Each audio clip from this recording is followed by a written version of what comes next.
to spirituality, something I'm very passionate about, something I've done for 20 years now. And since 2004, I've been just hardcore into spirituality, dedicating my life to it, not letting anything take me off track. And there's three topics I'd like to talk about today. One is your soul and your soul's purpose, why you're here, your evolution of your soul. The second thing I'm going to talk about is connections with others, which is really important. And then the third one is dedicating your life to spirituality. So the first topic is the way that I live my life is, okay, so first of all, your soul resides right here. It's in the center of, not your heart chakra, not your solar plexus chakra, but right in between, right where your sternum is. And it is the essential part of what makes you up as a human. It is, without it, your body, your machine, your container wouldn't operate. You wouldn't be able to work without it. Those people, that die at, in an accident or something like that, if their soul leaves their body and has no intention of coming back, doesn't matter how many machines that they put that body on, it's not going to come back alive. Like, your soul is the essence of who you are. It is the most important component that makes you up as a human. And so the question is that when I'm living my life, what is my soul and why did I incarnate? Why am I here? Like, so I ask myself this, like, what is my soul's purpose? And I feel into my soul and I communicate with it. Now, your soul is one of those aspects that it's the what they call the quiet whisper of the soul. So your soul doesn't, like, it's not loud, it's not in your face, it's not like some other things that you can channel, like your spirit guides or other people's spirit guides and loved ones and things like that.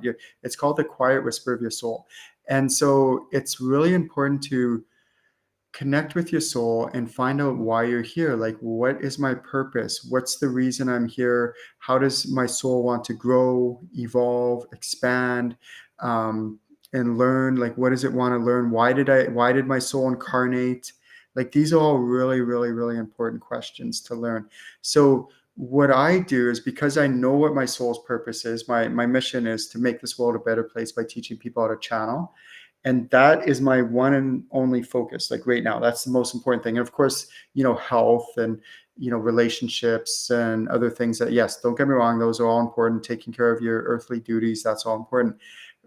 But my main focus, my 80-90% of my energy that I expend is focused on this, basically, what is my soul's purpose? Why am I here? And if anything tries to take me off that path, guess what I do? I say no. Sometimes you have to say no to things that aren't that are good, that are okay, but you have to say no to those so you can do what you're really meant to do with your lifetime. And there's so many things that try to take us off our path, so many distractions, so many, and ask yourself, what are those distractions? Like, what are those things that are trying to take me off my path? It could be other people. It could be, service providers, internet service providers, streaming videos. It could be any of those kind of apps on your phone. It could be a gazillion things, video games. I could go on and on and on. It could be those super long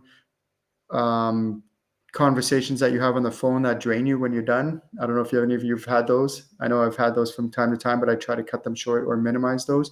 And I could go on. There's lots of different things that could take you off your path. Sometimes people will approach me with different ventures. They're like, oh, Ken, let's collaborate with this. And I check with my spirit guides and my soul. And if it's in alignment, I do it. But if it's not, I say no.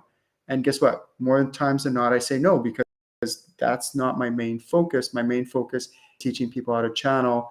And that's my soul's purpose for this lifetime. Now, the second thing is that your soul is going to take with you is, a lot of people don't realize this. Like, we go live our life and we get these material possessions, or we do this or we do that. And we go through our life of living a life where we, go to work and then we come back home and then we maybe watch TV or hang out, do things or whatever. And then we do this day after day, month after month, year after year. And then the decades go by and then we die and that's it. What I do, and this is done very intentionally, is I purposely build soul connections with people, because I can't take any of this material stuff with me from lifetime to lifetime. But what I will take with me is the connections that I make with others. And I do this very intentionally. I will meet somebody and I will be like, hey, let's get to know, like I'll get to know them. I'll ask them questions about them. I'll feel into their soul and they feel mine. I feel theirs, whether it's conscious or subconscious, it's still connecting these souls together. And I'm very intentional about like fostering and nurturing this soul connection with these people, because this is what's going to carry on. And maybe we'll meet again in another lifetime and they'll be like, hey, and subconsciously, I remember you. I know you, and we just have an amazing connection. And it's really important to try to do this intentionally. Now, the third thing is dedicating your life to spirituality. We are 90 whatever percent spiritual. Like this physical container of mine isn't actually like, it's not who I am. It's just, the most majority of who I am is non-physical. I've been able to, through channeling, identify over 100 different aspects that make us up as a human. And then I can go and heal those aspects and all that. I do that in my ascension group healing and things like that. And what I'm starting to realize more and more and more is that I'm not physical. Like, yes, I am, of course. And don't get me wrong, rock this earthly life. Do it. Please do. When I was a full-time single father, I still, took my daughter to karate. I coached her soccer team, things like that. I still fulfilled my earthly duties as a father and provided for her and for myself, of course, and put shelter over my head and her head and made sure she got a good education. She's an adult now, and and all that stuff. So I did all that stuff, and make sure, please do that. Like, keep your job, keep parenting if you're a parent, all that kind of stuff. And at the same time, though, is dedicate your life to spirituality. Ask yourself, okay, what is most important in this lifetime? Like, I connect with my guides daily, every single day. I connect with my soul every single day. I tell my soul I love you. I connect with my higher self daily. I connect and I ask myself, how can I be spiritual today? How can I, in a good, healthy way, not like I have to, I do it because I am spiritual. Like, I'm 90 whatever percent spiritual. How could I not be spiritual? And by doing this intentionally, like, what an amazing way to live. Just going out there in the world, shining your light, shining your soul, being expansive. And that's so magnetic. People are like attracted and they're like, what do you have? What is it, Ken? Why are you like, you're happy and you're glowing and you're just friendly and you're just positive. And it's not because I'm putting on a facade. It's not because I'm truly authentic, because I've dedicated my life to spirituality. I've dedicated my life to being authentic to who I am inside, which is 90 whatever percent spiritual.